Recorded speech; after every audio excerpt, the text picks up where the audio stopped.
Hi, so it's now time for the next segment. So it's going to be a hat-to-hat panel featuring Lisa Forte, who is a social engineering specialist and also a partner at Red Goat Cyber. And the panel also features Kevin Fielder, Ian Murphy, Zoe Rose, and Scott McGrady. Take it away. Thank you very much for that, Kim. I appreciate it. Okay. So just start from here. So welcome everyone to the Hat to Hat debate. I'm Lisa Forte, as I was introduced.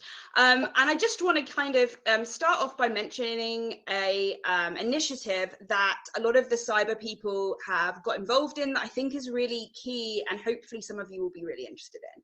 So myself, Dan, and Rad started the Cyber Volunteers 19, and this was purely set up really to help healthcare providers to stay more secure during this time, and hopefully help them defend their hospitals against cyber attacks, because obviously at the moment they're super busy and they're trying to save lives. So we wanted to help them. So we put together a team. We've got just over 3,000 volunteers now, so it's really awesome.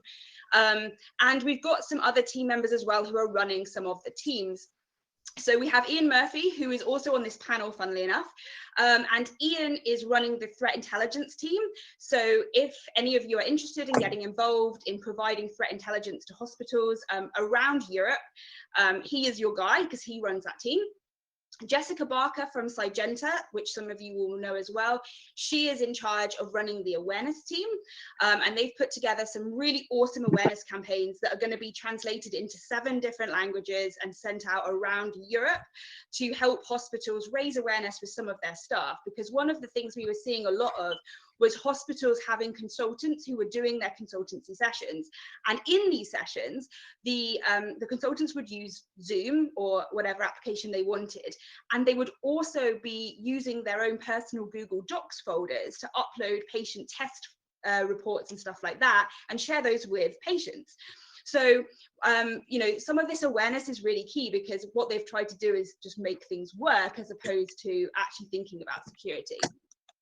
And then we have Jake Moore and Becky Pinkard, who are responsible for volunteer management, and they do an amazing job monitoring and managing the LinkedIn group where all of our volunteers apply to join the group.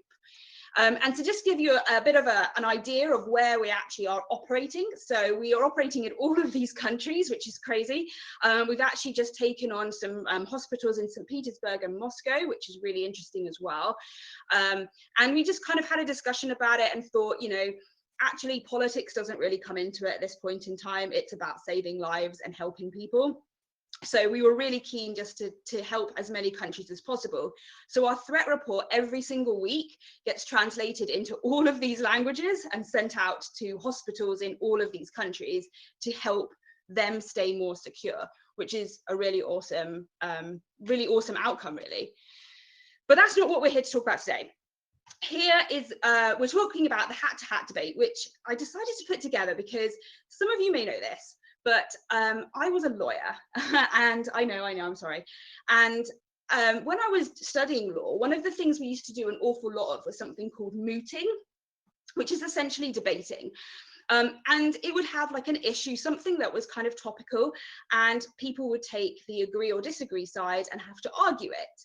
And I think one of the things that was really good, and that's often missing in conferences when we have panel discussions, is that actually everyone takes the same side, and it A, becomes a bit boring, and B, I don't think it really moves our thinking on and our knowledge on. So I thought that it would be really fun to do a debate instead of a normal panel discussion. And one of the things I love about debating is that it's actually kind of really competitive as well. So when I used to do a lot of mooting when I was in law school, you used to try and sort of, I guess, sort of apprehend what your opponents would be saying. And if you got to go first, you'd say, well, you know, you'll all hear from my right honourable colleague, he'll claim that ... And you'd instantly dismiss everything you thought they were going to argue. And it was sort of great fun. So I thought it would be really interesting to try that in the InfoSec world, which is what we're going to do today.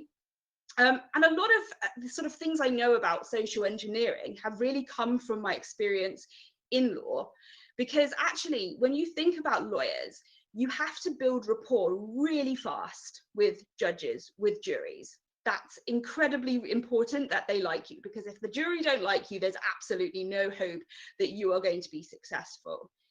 You've also got to make sure that your arguments are really persuasive, which is another thing that social engineers have to do as well. And finally, you have to dress in a certain way. You have to appeal to your audience so they think that you're someone who can be trusted instantly. So, for instance, I was once working for a criminal defense firm, and we had a case where this individual was being tried for assault, and we wanted to try and argue in his defense that the other gentleman, who was one of the key witnesses, was incredibly aggressive and had basically attacked our client, and that's what led to the assault. But the problem we had was that on the stand, he was presented really, really well. And the prosecution were presenting him as this calm, collected individual, and he really wasn't looking like he was aggressive. So my boss decided to take a bit of a different approach. And he turned around to me, and I was a young, wide-eyed law student. And he said, you know, you're a short, blonde girl. You look a bit innocent. Go up there and you're going to question him. And I want you to get everything he says wrong and keep going and keep going and keep going until he loses it. And I thought, I don't know about this. I'm not sure this is going to work. I'm not sure I'm going to be able to do it. So I had a go, and yeah, it didn't take very long. And before you know it, this guy was slamming his fists down on the table and yelling at me and shouting abuse at me and calling me all the names under the sun. And instantly you could see the jury going, yeah, no, I agree with their argument. He's aggressive. So all of this is exactly like social engineering. And I think a lot of this also comes into debating, as you'll probably see later on in this session, that the people who are on each team are going to try and appeal to you to try and win the argument. And you actually get to choose the winners, because on Twitter, if you follow me on Twitter, Lisa Forte UK, you will see polls that will go live as we debate each issue, and you can decide who you think should be the winner. So law and debating, I think, is really good, and is why we need to do more of it in conferences, and hopefully this will inspire us to do it live on stage as well, which is perhaps a little bit more intimidating. But we're going to move on, and I'm going to start introducing to you some of the people. So on team one, we have Zoe and Ian. Do we have Zoe and Ian? Are they logged in now? Yeah. Yeah, okay, brilliant. So we're going to start with Zoe. Just to introduce Zoe, if you don't already know her, she's absolutely fabulous. So she's someone who I consider to be one of the top rated cybersecurity specialists. I honestly do. She's a Cisco champion. She has also been named one of the top 50 women in tech. And this is probably the most amazing thing I think I've ever read out about somebody, she appeared in Vogue magazine. I mean, that's amazing. She's a great speaker, and almost above all of that, she's an amazing ferret mum. She's got amazing ferrets, and I follow them on Instagram, and they bring a little shred of happiness to my life. So, Zoe, we've had a question for the audience for you, and they have asked, what has been hardest about being a successful woman in tech? All right, well, that intro makes me sound so much cooler than I am, so I'll just go with it. But I don't know, being a woman in tech, well, I think the first thing is I tend to be a bit cautious about being called out or singled out as a woman in tech, because honestly, what tends to happen is there's this perception that I speak for all women. Right. I don't. So be mindful that you know, my specific experience does not relate to everyone. But I have run into issues where people seem to think at my age, at my time in life, my priorities for work have shifted to family duties, which I'm sure you had to hear before. I've been fact checked to the point where I start to question myself. I struggle with this perception of when I want to be authoritative, I'm being too bossy or too much of a jerk, instead of, you know, being the boss. I've also had this really awkward situation quite a few times where when I'm kind, it's taken as flirty. So there is a lot of perceptions that you do kind of deal with, and reiterating that no, you know, I do actually like working. But I think there's this other benefit that people don't recognize, and I think it was I can't remember who it was I was talking to, but they basically said, when you're a woman in tech, you generally are singled out as that, but you can use that to your advantage, because by default in the first start, you know, you're unique to this room, and so you can use that platform to stand out from your colleagues. The cool thing is you might it might bring you to attention more often. The downside is there is that, you know, that need to keep up keep up with your image, I suppose you could say. Okay, so quick question, just so people can get a bit of a feel for you, and it is Sunday evening, so we've got to have a bit of fun. Which do you prefer out of these? Squirrels or raccoons? Oh gosh, I think squirrels, because they're little and really fucking fast. Sorry. Okay, private yachts or private jets? Jets, because then I could go places. Totally agree. And finally, sweet or savory snacks? Savory. Oh, really? I know, don't hate me. Yeah, I do hate you a little bit. Okay, she's my second favorite cybersecurity specialist now. Okay, Ian is next. Ian is also on Zoe's team, and Ian is the co-founder of Lamentrix, a specialist threat hunting company. He is also, as you'll remember from my introduction, one of our team leaders for the Cyber Volunteers 19 initiative, leading the hospital threat intelligence team. There are rumours, most of which I started myself, that he is a failed footballer, a former model, and was rumoured to have once dated Paris Hilton. So Ian, we have a question for you from the audience as well, which says, I love your LinkedIn videos. Why did you start them? Ego. Definitely ego. I have a massive ego. No, not. By the way, the only thing I could model are gloves and balaclavas. Anyway, I've unfortunately been in this industry over 25 years. And I absolutely hate snake oil salespeople. And I think I've done it from that point of view. I think they harm our industry more than people who just don't patch shit, more than people who just don't take security seriously.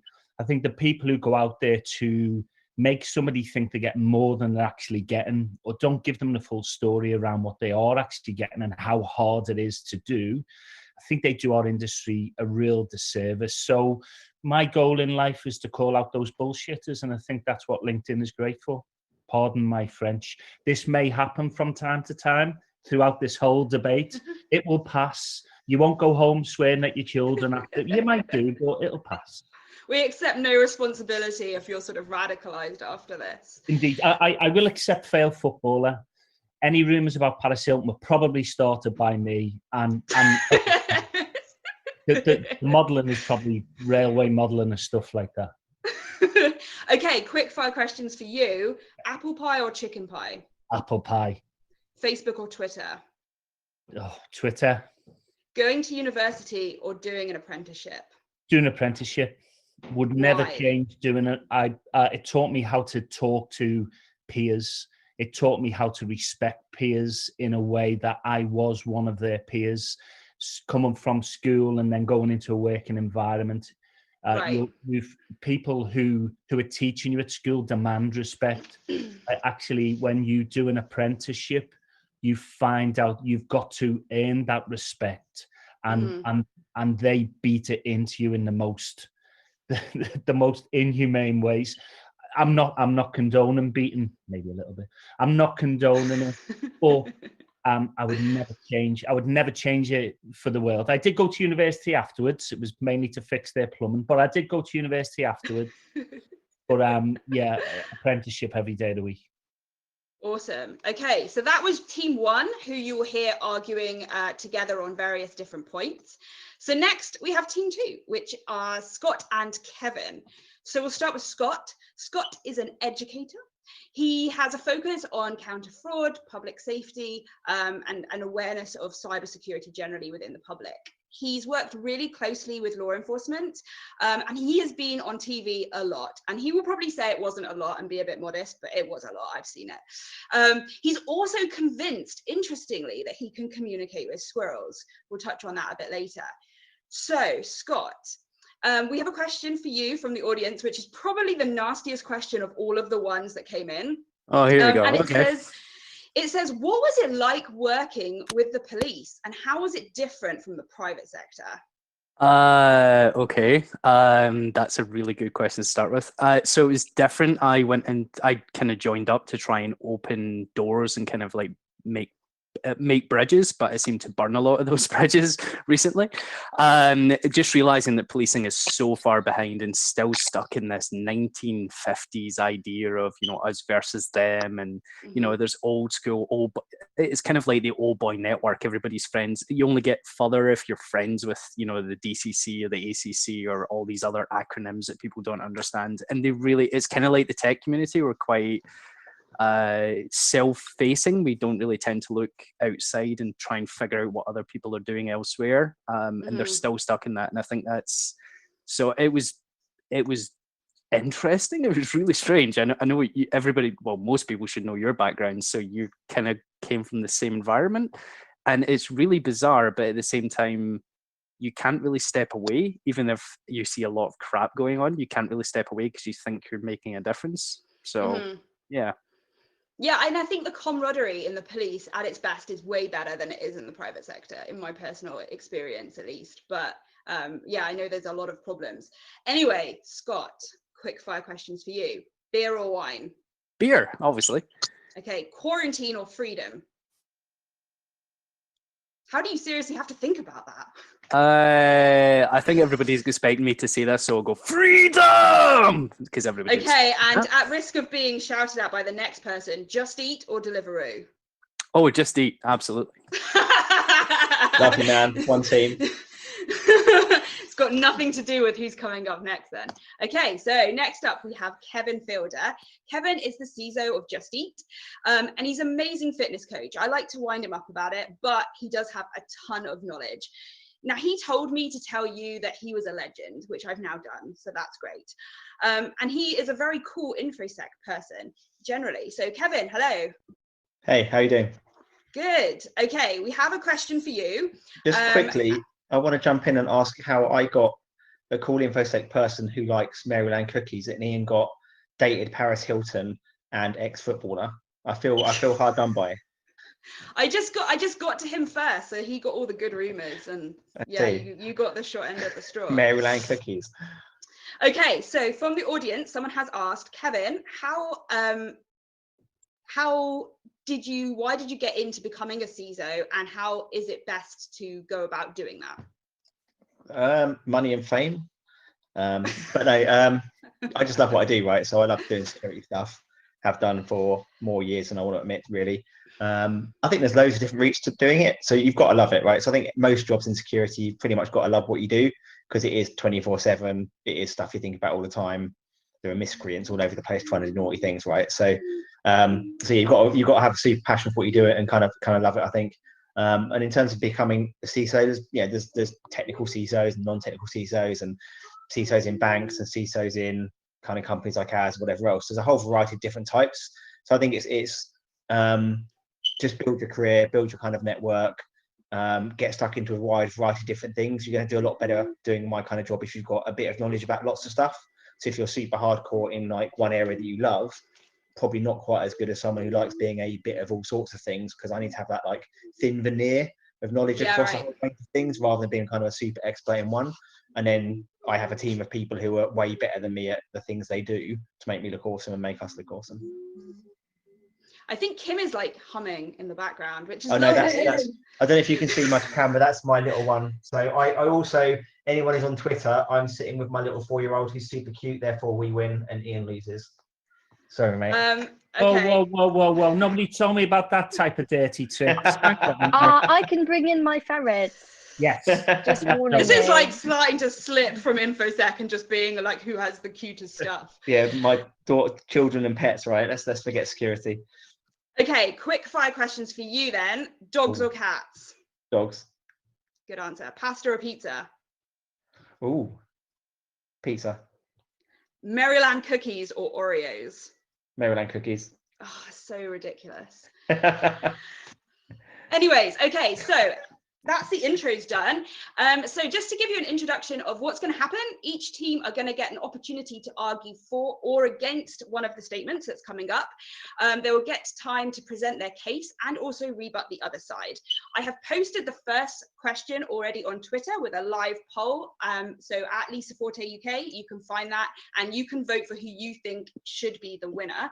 And tweet any questions that you have for any of the participants straight to me through the DMs though, please, so they cannot see them because that would be cheating. Okay, so our first statement that they will be arguing about: nothing should be considered out of scope when it comes to pen tests and red teaming tests. So Zoe and Ian will be agreeing with this statement and Kevin and Scott will be disagreeing. So over to you, Zoe and Ian. Let's hear what you've got. All right, so Ian, do you want me to pick up this part and then you'll pick up the next one first and then switch, if that's okay? Perfect. I'm just going to go with it. I would say nothing should be considered out of scope because the entire goal of it is to identify prior to a malicious actor, what's vulnerable, what's going to happen, what are they going to get access to. So if we say actually that's out of scope, that kind of defeats the entire purpose. Also, if you do it in pieces, it can be more real life but manageable, if that makes sense. And Ian, I know you have quite a few really good points, so I'll let you take over. So you see, if we're not going to test it, who is going to test it? So if you're going to turn around and say, well, we can't do that, it may fall over. I get the idea of that. I really do get the idea. That would probably form part of Scott and Kev's argument. But the problem with that is somebody else will test it for you, and those people who will test it for you won't be as kind as the testers. So whilst I don't believe in maliciously trying to bring stuff down, if you're not going to push and test your defences, somebody else will. And for my money, it takes a really brave leader and a really confident security professional, which I know Kevin is, therefore he can't argue against it, is to actually want to find it. See what I did there, Kev? Want to find out where their weaknesses are and plug those weaknesses. Because if you're coming at this with just a, hey, we've had a scan or we had a pen test last year and what did you do about it? Not much. We just ticked a couple of boxes and kind of moved on. If we can actually think more proactively instead of passively sitting there and waiting for our pants to be pulled down, then we've got more of a chance of staying out of the news and staying safe. Stay safe, people. So I think that the chat, do you mind if I jump in first, Scott? Yeah, on you go. On you go. So the challenge of that is you guys have taken a very narrow view and you've already out of scoped a whole bunch of things in your heads before you start talking about scope, right? So how many red teams have you seen where they kidnap the chairman's children to get the password? That's out of scope. How many? You're just making the foot now. I have seen that. Yeah, but rarely, right? So you don't tend to have in scope things like muggings or you don't crack passwords. You talk to passwords out of people. Do you know what I mean? So you don't do any of that kind of thing. So I don't get your password by mugging you, do I? I just don't get your password. Could so do. I'm from Liverpool. I get your password from mugging you. Ian's true colours shining through. But by default, you've already had to narrow the scope from actual criminals to a red team exercise that's within the acceptable parameters of a contract, right? You've kind of already done some of that. Shush, Zoe, I can see you trying to dive in and butt in. You don't get to rebut till we finished. Okay, sorry. No, I'm just teasing. So I think you're always going to outscope some things because of business damage and limitations within the law, right? So there's some things that aren't legal that the criminals will do that you won't do as a red team or a pen testing. You might do, but you wouldn't be allowed to. So you're always going to outscope some of those. Scott, do you want to kind of come in with some more reasonable points? Yeah, I mean, I've gone straight to the Treading extreme. water now, Scott. He's treading water. I know. I was just thinking that was the ex-KCD, drug them and then just beat them with the $5 wrench stuff. But no, That's 100% right. that's exactly it. But no, Ian, just to come back on something you said keep you out of the news. You know, everything's in scope. That'll keep you out in the news. What if pen test happens to companies' entire back end and entire infrastructure goes down for like 2 or 3 days? I think the recent one that I remember in the last couple of weeks is 118 Money. So that's a full credit card provider. Other credit card providers are available, by the way, but that's a full credit card provider where people couldn't access their stuff. They couldn't access their money. They couldn't pay their bills. Now, I'm not saying it was a red team. It was kind of like a pen test of sorts, but let's say it was just for the purposes of this debate. That's a full credit card infrastructure that's gone down for 3 or 4 days. It was in the news. Customers are pissed off that they can't get access to anything. They can't do anything. So yeah, I would say things like that, definitely, you know, that's why scoping matters. It matters not to bring down a live infrastructure because you've no idea the impact of that. And I get that. I really do get that, Scott. It's a valid point. However, the issue with that is that there's a question to be asked: was it a robust infrastructure in the first place? If a red team testers, or maybe even if a scan has brought that system down, do they have deeper problems other than that? And I'm not advocating to bring systems down. I'm really not. But when you think about it, most attacks happen through fairly innocuous generic stuff that hasn't been done for a very long time. And even when you do scope that out and de-scope it and point it out to them that, going back to the SQL slammer days, hey, you should have passed SQL, and then everyone caught a cold. Even when you point that stuff out to them, the issue is people generally don't fix it. And we're getting to the point now where people are taking the 300-page tenable scans that are given to them as a pen test, right? That's not all pen testers, of course, I get that, but pen tests and hand over 20 grand, thank you very much. And they're just putting them in the bin because it's a tick box exercise. So if we're not going to change our approach to helping people properly defend themselves, you know, the definition of insanity is doing the same thing we've always done. But I think that's a different point, though, mate. That's are the outputs from pen tests and red teams useful and actionable to the company that's paying for them? That's not a scope question. That's basically saying I would like to argue that nobody mentioned the fact that I said done in pieces.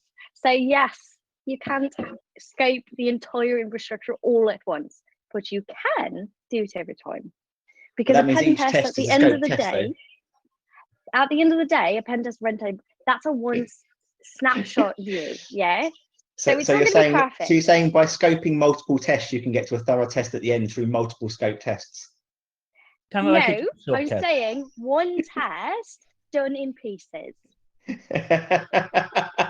mean, it's not out of scope. I think you'll find each one has a scope though. But and also how much. However, just to back up what Zoe's saying, she's not saying that you actually scope a pen test and say, don't do this area because that's a bit. What we're saying is scope it in pieces and you'll get to that eventually. But you're saying scope it, right, Ian? As you just said, I'm not saying you can't deduct.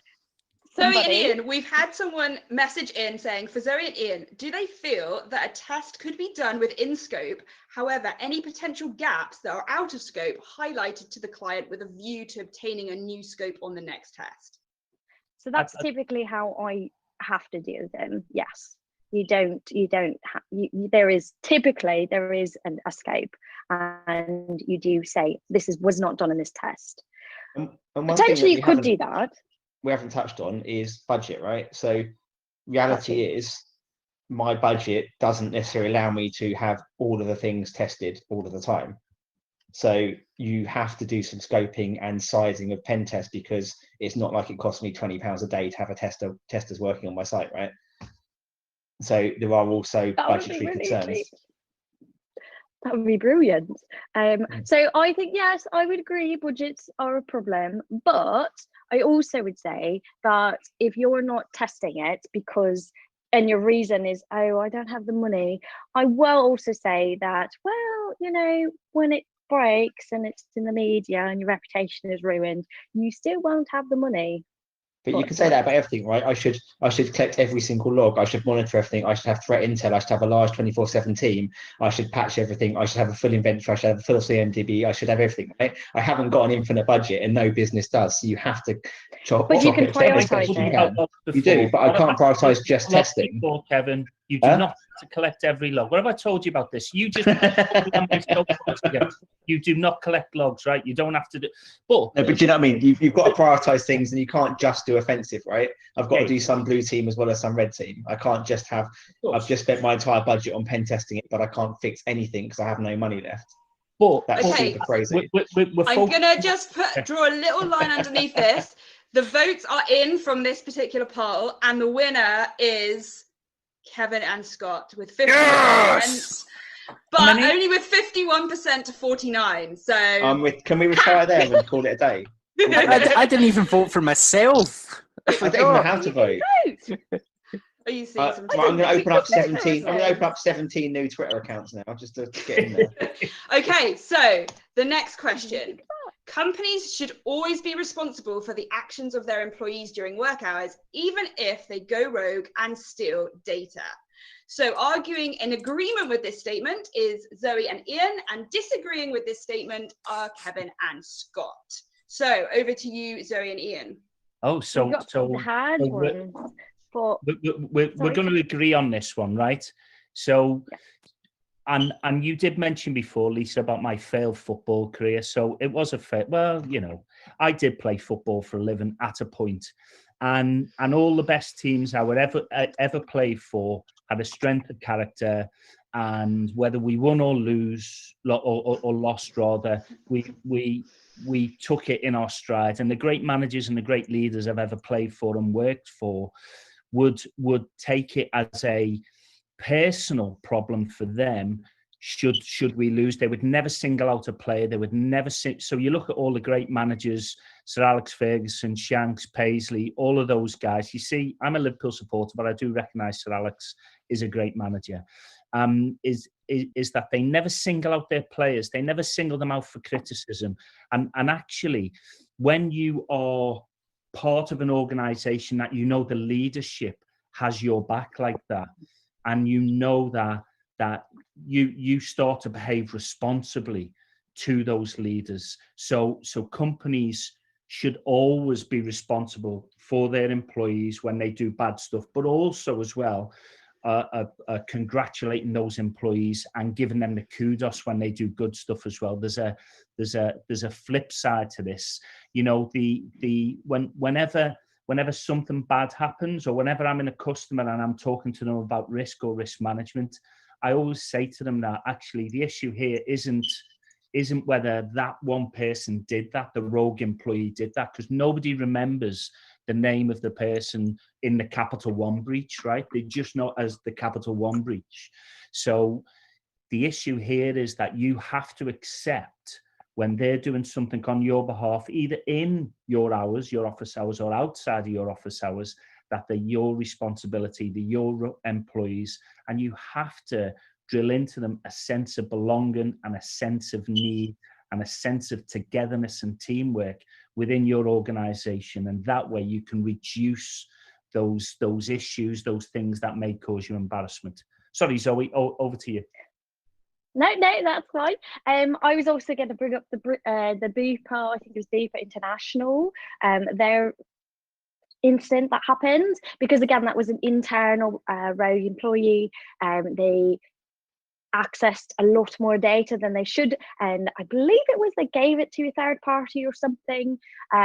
It was intentional and naughty. And again, we remember Bupa, we don't remember them, because the court of public opinion doesn't really care if it was the company fault directly, or if it was a rogue employee, they're not going to stand on the side of a company being like, it's not a fault. In reality, it is actually their fault because they're giving access to the systems, this data, and they have to build it in a way that protects the user from intentional and unintentional actions, as well as protects the company. So I 100% think that actually, even if it wasn't part of their job, the whole point of the separation of duties, the whole point of the principle of least privilege, all of these things are built in a way to minimize misuse, whether it's intentional or not. So 100% the company is liable, because when you go to court, for example, or not court, sorry, wrong word, I'm thinking of lawyers. When you have to deal with a regulation issue and you report to the ICO in the UK and the DPA or something, I don't know what the terms are. Either way, it's still the company that is liable. Okay, so you and Ian are saying that you agree. So you all know that the High Court and the Court of Appeal held Morrison's vicariously liable for their member of staff. However, that was overturned by the Supreme Court recently, who said that on a point of law, Morrison's were not responsible for the action of that member of staff who stole data and put it onto his laptop. So what you and Zoe are arguing that in that case, Morrison should be liable following your reasoning. Is that correct?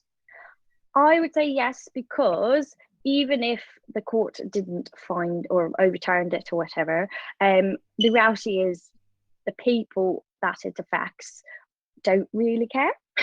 It's still going to affect them regardless of who did it, and it's still the reputation of the company.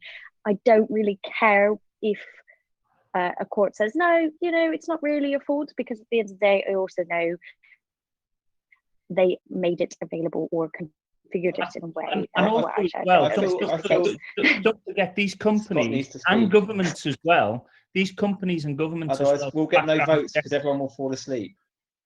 Background checks and security checks. You have a lovely voice. It doesn't put people to sleep.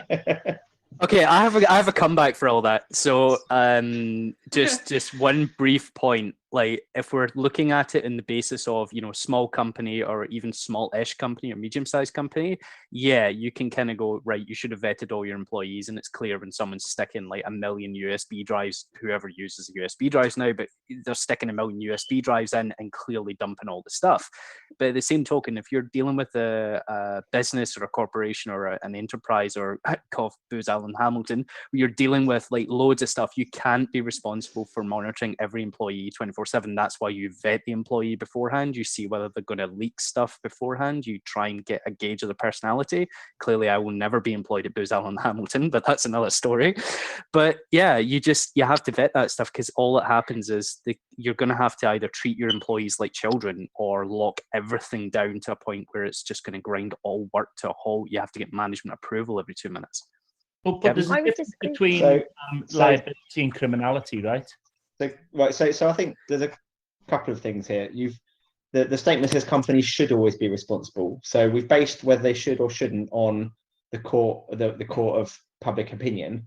Surely that's not whether they should or shouldn't. That's just a bad response to things. So the actual crux question is, do we morally think someone should be responsible for the actions of all the people that work for them? Which I don't think we've answered. But also, if you take that through it during working hours. So I'm sitting at home on a Monday lunchtime during working hours, and I'm on my personal laptop and I do something stupid or that causes offence or say something bad or whatever it happens to be. Is the company responsible for me doing something on my personal laptop that's inappropriate just because it happens to be between the hours of 9 to 5? What happens if it's at 5:31? So how do we distinguish? What do we kind of mean by actions here? I think we've kind of got a defined set that we may be saying. If you narrowed the question, say we should be responsible for what someone does with the company's data during working hours on company devices, you might get to a point where we'd agree on that. But this is so broad, you're saying you're responsible for all actions of your employee during a set of hours, but not outside of hours. So if I steal data after I finish work, so at 6:30, I finish work at 5:30, I steal some data at 6:30, not during working hours. That's all You're not right. responsible at that point. Okay. This But this Off the if clock. it is done on company Off the through clock. companies, Come on, people. but this is the thing. When I started with a company that deals years ago, when dealt heavily with reputation, they gave me very specific guidelines that I had to follow, and it was including like locking down my personal social media, not linking. When I'm presenting, for example, at conferences, I wasn't presenting as them; I was presenting as me. So if you're talking about companies being responsible for employees during working hours, from my perception, my understanding, that scope is as a business or on their business laptop or within their business environment or representing the company publicly. I would say this is the thing though, because when you hire somebody, you're hiring because you believe that they're not going to do bad things. You do background checks, you do limit their access, or you should limit their access based on what they actually need to do, and put protections in place. If that is all done and they're still doing not so good things, you then take actions to remove them from the environment. So in my personal opinion, that appears like you're taking responsibility, because you're saying, yeah, they're doing something wrong, they're making us look really bad, so we're going to remove them. If you're saying, well, it's not really our fault because they can make their own decisions, then you're not really protecting them, are you? You're just saying, well, I think, please be good, and I'm not going to do anything if you're bad. So just for clarity, if I, on my personal laptop at my home, because I'm working from home, post something on the internet that you think is inappropriate, you think the company's responsible for my actions at that point? If you're saying me as this person working at this company. No, but if I'm if not, you're but just it doesn't say as that, your though. personal. That's not what the question says. You're arguing for a different question. You've chosen to reframe the question to argue for something because you don't agree with that point yourselves. So now you've changed that question. Can I just say something really quickly, just to clarify? So the crux of the Morrison's argument, because I'm this sort of person, so I watched the entire Supreme Court trial, but the crux of the argument was they actually relied on another case from Morrison's, where a petrol station attendant had gone outside and had beaten up a customer outside of the forecourt, so not on Morrison's property, and they held Morrison's vicariously liable for the assault on this individual. So he was during work hours, he was wearing his work uniform, he'd met the customer on the petrol forecourt, and then proceeded to leave the area and then go and beat him up down the road. And they held Morrison's liable for that. So what do you think about that? Do you think that's right, or do you think that's wrong according to your arguments? According to my argument, that is holding them responsible, because he's met him at work and he's wearing his uniform. And I don't know how you could say that isn't responsible. It's just like that lady on, I think it was a lady on Twitter that received, she went to get tech support, and then the tech support person used the email he gained access to through supporting her to then contact her privately. Again, that would, in my opinion, would make that company have to deal with it, if that makes sense. Also, as well, what if this is a Premier League footballer in his own time who goes out and headbutts somebody? What's going to happen then? Also, I mean, one rule for one, one rule for another. Let's be honest, if he's a footballer, he'll probably lose the fight. But also a good example is in Canada, for the ice hockey, we had that guy, what was his name? Was it Kane or something? Very young guy, got a lot of money being young, and he spent it and went crazy, did lots of crazy things, and everybody looked very badly on him and the brand he was with. But I think there's two separate points there. So if people are looking badly on the brand, yes, they might do that. But is it actually the responsibility of the brand how he behaves? That's the question we're trying to answer. Yeah, so the court of public opinion is totally different to the responsibility angle. I would disagree, because in a breach, you believe no matter following... if you okay, so in a breach, if you do something really bad, and everybody's like, holy shit, you did something really bad, and the ICO goes, okay, well, we probably should investigate them, they're going to, it's more likely they're going to investigate them, and that does take, that is a big part.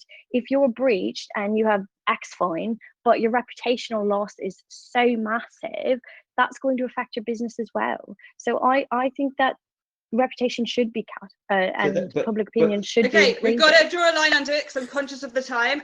The results are in, and Zoe and Ian have won this with 52%. I told you, they just talked for so long at the start. No one was listening by the time they got to us. Okay, But isn't that what so the third and final statement before that they're going to have a whole load of people argue about on a Sunday is a company or public body should never pay a ransom.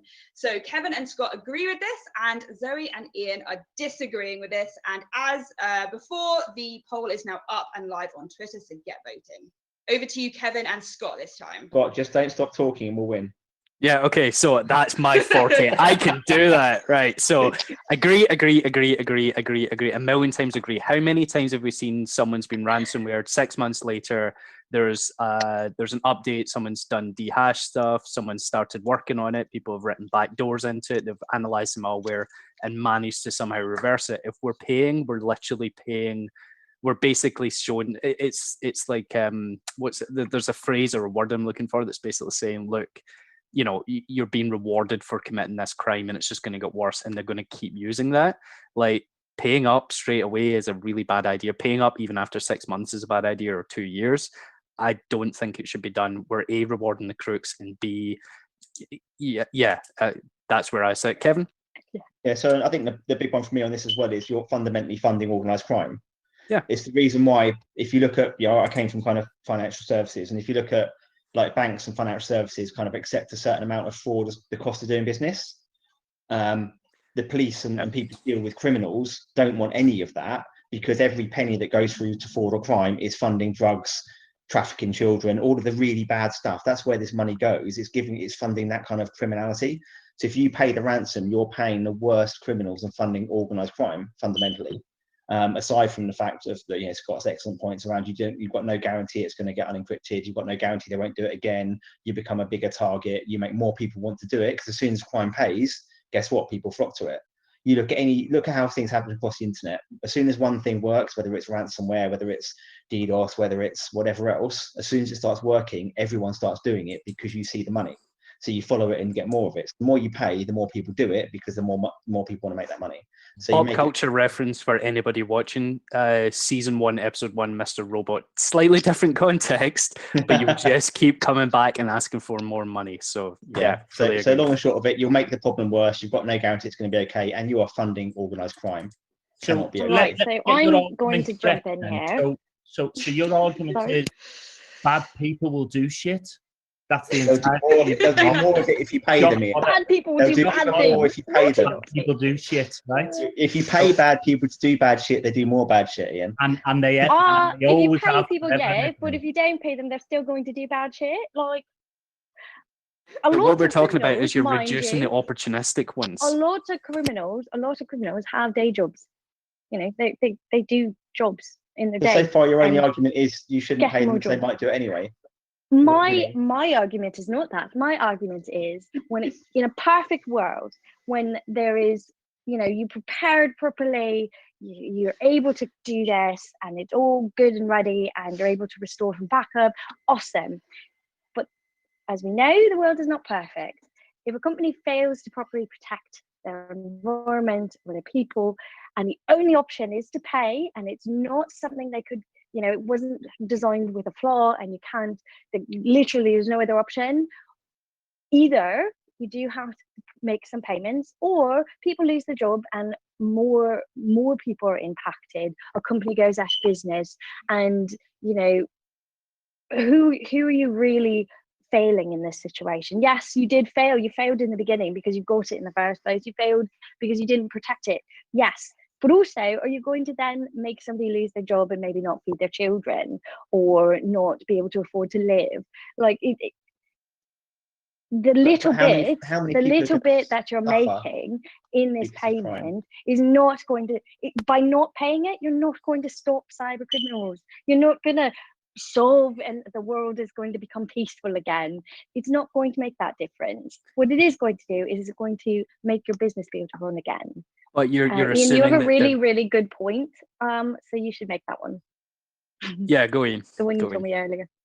So there's a really good book by a chap called Chris Voss called Never Split the Difference. Now, Chris is an ex-FBI negotiator and has worked on many ransom cases and has actually been in a lot of high-profile hostage situations. And unfortunately, he does say you have to pay the ransom at some point. You don't always have to pay the what the ransomer wants, because actually they are in it to extort money, and we all don't want to fund crime. Kev, I think we're all agreed on that, right? We don't want to fund crime, we don't want to perpetuate it, but unfortunately, there's people out there who will do bad stuff. And the question comes: is what if that ransom is to save a life? What if that ransom is to unlock a National Health Service set of computers, quite relevant, I think, where a bunch of them are connected to ventilators that are keeping people alive? Well, what do? Do you stand on your principles then? And you turn around and go, we're not going to fund this? Or do you have it as a sensible risk mitigation approach? But I'm going to caution on this as well. That shouldn't be a risk mitigation approach all the time, right? You only get to use it the once, and you really need to up your game after that. But if people's lives are on the line, you can't stand on principles, because we aren't politicians. We aren't the people who will grandstand this and stand up and say, we won't pay ransoms, because at the end of the day, that decision we then make will ultimately end up with people who die.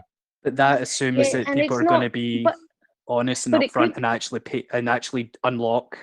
Unlock. They're actually going to unlock. But if stuff that's when your you pay. only option, but this is the thing: if your only option is to pay, Okay, and from your point of view, the only solution is to pay, and you pay, and they don't unlock it, you did everything you could.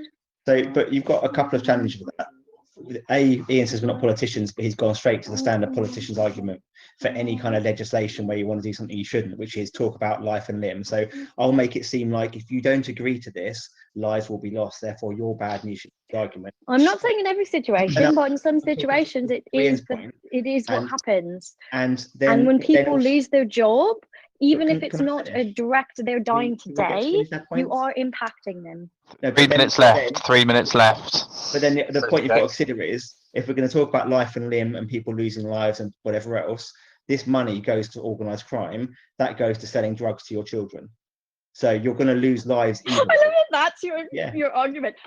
Well, that was Ian's argument. Ian jumped in with the life and limb thing. Children are going to die from drugs when you pay if you guys are going to go to life and limb, ask people who deal with real crime. Yeah, right? but okay. They don't so you're saying they should die because we didn't plan properly. They should die for the cause. Or people should die because for we our pay the principle. we should pay criminals to commit crime. That's what you're saying. Okay, guys, we don't have much time left. People die because criminals commit crime. Maybe unsurprisingly, the results are 50-50. Boom. What? Oh. So I just want to say a big thank you to all of our panelists. Go and follow them on Twitter. They're all amazing. And please go and donate if you haven't already done so to MSF, because it's a really good cause and it's one that is really important right now. But thank you all, and I hope you enjoy the rest of your conference. Thanks for tuning in, everyone.